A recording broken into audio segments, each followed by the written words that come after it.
I'm going to continue, but let me just tell you, these last couple of weeks, every morning, like I'm up, you know, at night, or if I finally, how I get to sleep, I don't know.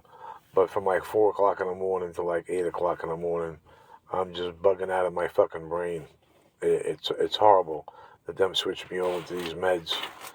But that aside, I'm going to continue. So now what happens is these guys arrest me. They take me to the Belmont Park, where the state police station is, state park police, and took them 4 hours to took them 4 fucking hours to to fucking fingerprint me.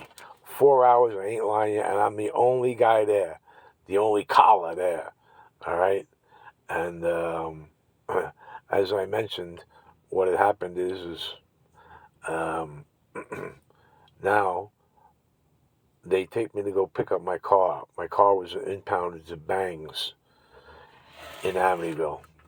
Now, I don't know this guy from the hole in the wall, but many people don't like me. And so what happens is the cops dropped me off. They wouldn't come in. I asked them to come in. They wouldn't even come in. Alrighty. I told them I got my check the next day. I asked them if they'd help me out. They know me, but okay, those fucking scumbags. Fuck you, Nino. You gave me $11. Okay, yeah, you saw me there telling you jokes, this, that, the other thing, nonstop, having conversations with you. So the other guy, the tough guy, I forget your name, wouldn't go for a quarter. So now, of course, I get there, and all I have is a pair of shorts and a T-shirt. That's it, nothing. And I have my flip-floppies. So, or the Crocs. Did I have Crocs at that time? Well, the fake Crocs. Well, so now, all of a sudden, this guy, and I don't think it was even after 4 o'clock, I said, guy wouldn't let me get my stuff. And I said, listen, all right, if you see the writing all over my car, every single person, all the writing all over my car, where do you guys see my car? All righty? There's not one thing that everybody doesn't agree with. Well, I shouldn't say that. No, that's wrong. All right? A lot of people don't think that a woman should be the only person to have a woman's choice.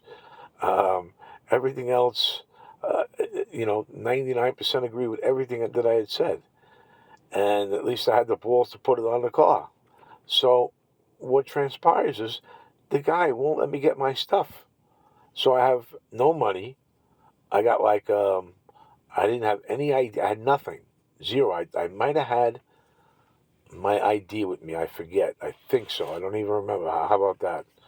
And so now I got to spend the night outside, sleeping outside a Quick Check, already on the grass, and I got to turn these things in. So I knew a cop a little bit at the 7th Precinct, and I started hitchhiking there. So, of course, like you all Long Islanders, which is disgusting, alrighty, I'm hitchhiking from Copeg to Massapequa, to Seaford. I'm at Uncle Road in Massapequa. Nobody picked me up, alrighty? Nobody picked me up. And I've hitchhiked for years around, and the only people that pick other people up are Hispanic people. God bless you people. So now, what happens is, and I dance in front of my car all the time. I dance all the times. So I have one of those speedometer things, let you know how fast you're going on the median. So I'm looking for a cop. I was going to cross the street. So I started dancing a little bit in the median, and I'm waiting for a cop to come by. So a female cop comes by. She's very nice. And I explained to her what's going on. Then all of a sudden, I'm surrounded by 3 other cops. All right, and I start laughing. I go, yeah, I just want to get to Officer Rillings. She knows me a little bit, and I know there's a Mr. Rillings or a male Rillings, but I don't know him at all. And this is what I have to turn in. So then, now I'm going to get upset. So then all of a sudden, they call the loony bin. And what I want to say is this. The girl who sat in the back with me, and I believe her name was Ching, and it reminded me of Donna Chang from Seinfeld. But she was really cool. And I don't think I believe it takes something, I was told it takes 2 psychiatrists got to commit you. Whoever committed me, oh baby, You're going to lose your fucking jobs. And not only that, this fucking broad, oh, is that nice to say, broad? This bitch, Maria Correa, alrighty, who is my psychiatrist at Zucker, I'm there 2 weeks. If I spent, not exaggerating, 20 minutes with this woman, it was a lot. Then there is Dr. Wacko, the Dr. K guy, alrighty. You can't believe how he would spend me. I didn't speak to the guy, I would say 2 minutes the entire time I was there. The entire time. But we'll go into how fucked up that place is at another time. So now, what happens is, they take me to Syosset Hospital. And there I am.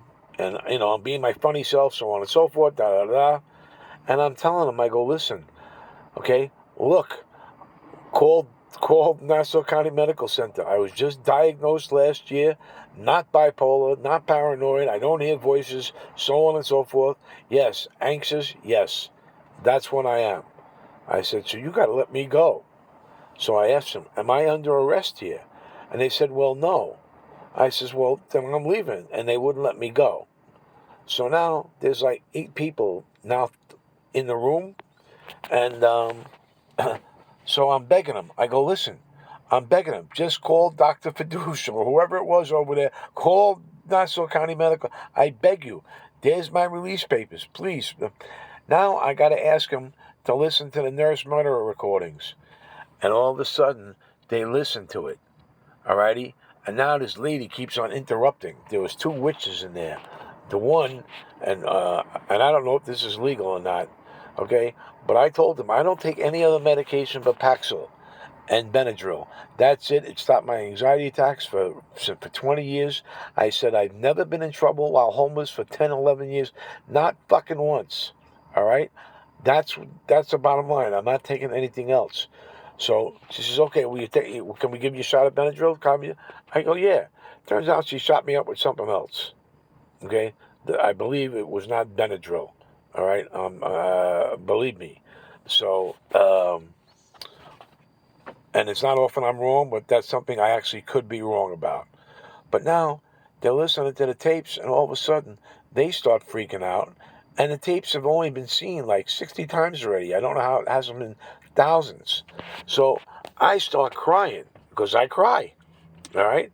I start crying. I says, finally, again, for the second time in a couple of weeks, tears of joy, I'm saying, finally, it's over. All this is going to be out. I'm going to be fine. I'm going to have my lawsuits are going to be filed, the different ones that I have to be filed. Everything's going to be good. And all of a sudden, all right, they're not letting me fucking go. And they put me in a fucking ambulance thing. And I'm arguing with them. I'm saying, wait a second. You can't do this. You can't do this. But I know if I get violent or something, they're going to put me in a fucking straitjacket. And I hadn't taken my meds for about 4 or 5 days. And I'm scared out of my fucking brain. It was so bad. So bad. And the scary part is, it's been worse. I mean, the episodes that I have in the fucking morning are a lot worse. But then I would even have to say as scared as I was then. Because they switch my meds up and stuff, and it fucks you up. But again, so you'll know, there ain't a fucking prayer in hell I'm going to hurt anybody or hurt myself. So now what transpires is I'm at the loony bin. I don't know what else is Zucker, all right? And I'm going to end right here because for 2 weeks there, it was, I didn't know when I was ever getting out. It was the scariest time ever, except for these last actual couple of weeks with these switch on the meds. So that's part of that deal. Before I get anything else, yeah, there's more to add as far as the treatment there, which was sad, completely sad.